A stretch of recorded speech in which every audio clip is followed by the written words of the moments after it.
अब बात कर लेते हैं उत्तराखंड के मौसम के मिजाज की, जहां पर उत्तराखंड में मौसम विभाग ने अब अलर्ट जारी कर दिया है। ऊंचाई वाले क्षेत्रों में बारिश का अलर्ट जारी कर दिया है, जहां अगले 3 दिनों तक बारिश की संभावना भी जताई गई है।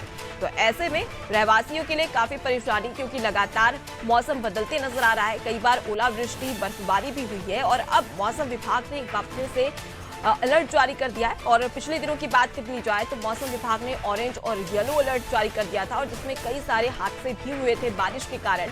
और एक बार फिर से मौसम विभाग ने ये अलर्ट जारी किया है, जहां ऊंचाई वाले क्षेत्र में बारिश का अलर्ट जारी है। साथ ही आपको बता दें कि 3 दिनों तक बारिश की संभावना भी मौसम विभाग की ओर से जताई गई है। तो ज्यादा जानकारी के लिए सीधे रुक कर लेते हैं। सोनू हमारे संवाददाता लगातार जुड़े हुए। सोनू, एक बार फिर से उत्तराखंड का मौसम बदलते नजर आ रहा है और मौसम विभाग ने फिर से अलर्ट जारी कर दिया है। ऐसे में जो श्रद्धालु है उन्हें काफी परेशानी होती नजर आएगी एक बार फिर से। निश्चित तौर पर देखिए, इस बात से इनकार नहीं किया जा सकता है कि उत्तराखंड के पर्वतीय क्षेत्रों में खासतौर से चारधाम यात्रा मार्गों पर जब मौसम का मिजाज बदलता है तो चारधाम यात्रा करने वाले जो यात्री हैं उनकी परेशानी बढ़ जाती है। हालांकि सरकारी सिस्टम जो है वो पूरी तरह से हर संभव सहयोग के लिए तत्पर है।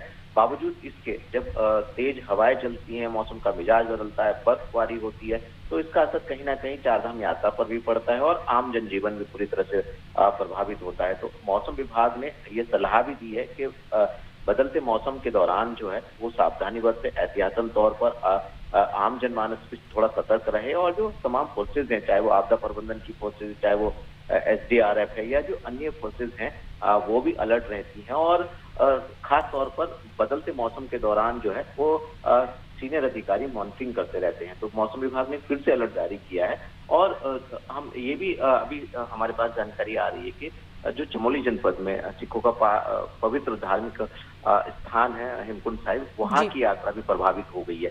और चूंकि इस क्षेत्र में लगातार बर्फबारी हो रही है, तो ऐसे में एहतियात बरतने की बहुत ज्यादा आवश्यकता है। जी बिल्कुल। और मौसम विभाग की ओर से जिस प्रकार से अलर्ट जारी किया गया था, उसके बाद में प्रशासन ने साफ तौर पर कह दिया था कि जो श्री हेमकुंड साहिब यात्रा है उसको रोक दिया गया है। तो क्या लगता है कि प्रशासन कब तक बंदोबस्त कर पाएगा और ये जो यात्रा है वो सुचारू रूप से फिर से चालू करवा दी जाएगी?